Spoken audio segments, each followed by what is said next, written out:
Right, okay, so today I'm going to teach you catching of the ball. So when we're doing striking and fielding activities, we need to look at how we catch the ball in order to get people out. I'm also going to be teaching you a little bit about the long barrier technique, which is another fielding technique that we use. Okay, so first things first, when we're catching somebody out or attempting to, we need to make sure that we're on our toes and we're ready to move. Ultimately, we don't know where the ball's going to go, so we need to be ready to move into position to be able to catch it. When the ball is coming towards us, we need to make sure we position ourselves underneath the ball, that our knees are nice and bent, and that our arms are slightly extended towards the ball. Keep your fingers and your thumbs together and meet the ball, okay? So you would adopt this position. Now, when you're doing this, you need to have confidence in your catching ability, because if you don't, then it's quite easy that you're going to hurt your fingers and possibly even miss catching the ball and it actually hits you on the head. So you need to be really careful. As the ball comes in towards you, fingers and thumbs together, hands up to meet the ball, knees bent, okay, and you are going to bring it in towards your chest. Now, the reason you bring it in towards your chest, and as you're doing that, you're wrapping your fingers around the ball, is to take the speed off of the ball. Because ultimately, when it lands in your hands, if it's a rounders ball, we know how hard the rounders ball is, it will hurt a little bit. And by taking the speed off of the ball, hopefully it won't bounce out and you'll be able to control it and get the player out. And don't forget to wrap those fingers around it to keep it safe. Okay, so that's one fielding technique that we can use to get people out. Another fielding technique we use is the long barrier technique. So the long barrier technique is where when you are in deep field, in rounders again, I'll use that example, you actually have to get on your knees for this one. So if my team and the batters are hitting this way, I would face the batting team. As the ball comes out to me in deep field, I need to make sure that I am as much of a barrier as I possibly can. Now, a way of doing that is increasing my surface area. If I stand like this, my surface area, my feet, isn't very big. So if I increase my surface area, and what I have to do this is I have to do the long barrier technique. And this involves placing one knee on the floor. The knee nearest the batting team, so where the ball is coming from, goes to the floor, okay? Your other knee then is in front of, your other foot is in front of your knee. That's so that when the ball comes towards me, you can see my surface area now is so much bigger. Make sure with the foot you don't lift it, because that ultimately can let the ball through, so you've got to make sure it's on the floor.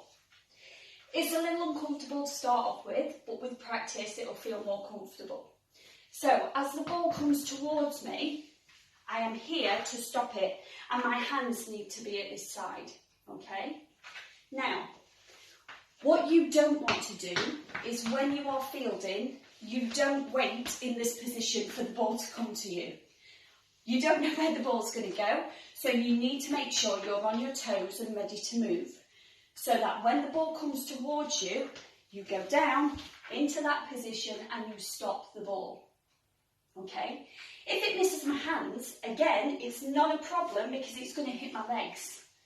It's not going to be able to get past me, which again, I'm going to have to waste time chasing after it and throwing it back to bases. So, what you could do is, you could practice with somebody in your house. If you have a tennis ball, you can stand like so. They can roll it to you and you just get into that position, stop it, roll it back. You could also, for a little bit of a challenge, turn your back. When you say go, they roll it towards you, go into position and roll it back. If you've got more room and it's a nicer day outside and you can get in the garden, you could move around a little bit more and challenge yourself in that respect. Okay? So, remember, knee to the floor, foot is nice to the floor, so we've got no gaps. Opposite foot is against the knee, hands to the side. From there, you stand, step back and you're ready and in that position to throw. It needs to be smooth. It needs to flow, and ultimately it needs to be quick so you can get the ball back to base as quick as possible. Have a go, have a try, send in your own videos to the PE department. Okay, so today I'm going to teach you the basics of how to throw, and obviously how you can generate the three things, which are power, distance and speed of the throw. Okay, so first thing is, today's not very nice, so I am indoors and I'm going to show you in my kitchen how to do the throw. I am going to be using socks as an alternative, so if you have soft spongy ball you could use that as well, but you can use socks for this drill. So the first thing you're going to do is you're going to get on your hands and knees. Okay. Now, when we do the throw, the wrist is really important, and a lot of people forget about the wrist. So all I want you to do, first of all, is I want you to angle your elbow at 90 degrees, and I just want you to practice flicking of the wrist. Now you can do this with socks, and you can get somebody else to actually catch them and throw them back. But it's really important that you understand that that flick of the wrist is the thing that is going to give you the speed when it comes to throwing the ball. Okay? So on your hands and knees, just simply flicking the wrist and throwing the ball. Okay, so for step 2, what we need to do is we need to be on our feet for this one. The best thing now is to stand sideways on. Okay, now a lot of people try and throw the ball from here and just simply push the ball, which doesn't generate the power and the distance that we need. So what you need to do is make sure that you stand sideways on, feet shoulder width apart, and you need to have the weight on your back foot. Now with your arm, that needs to be back here, because what's going to happen is your arm is going to come over and forward and release the ball at around head height. Okay? Now, to get that speed, power and distance that we've spoken about, you need to make sure that not only are you transferring the weight, you've got your arm back as far as you can, but that you are rotating your hips when you do this.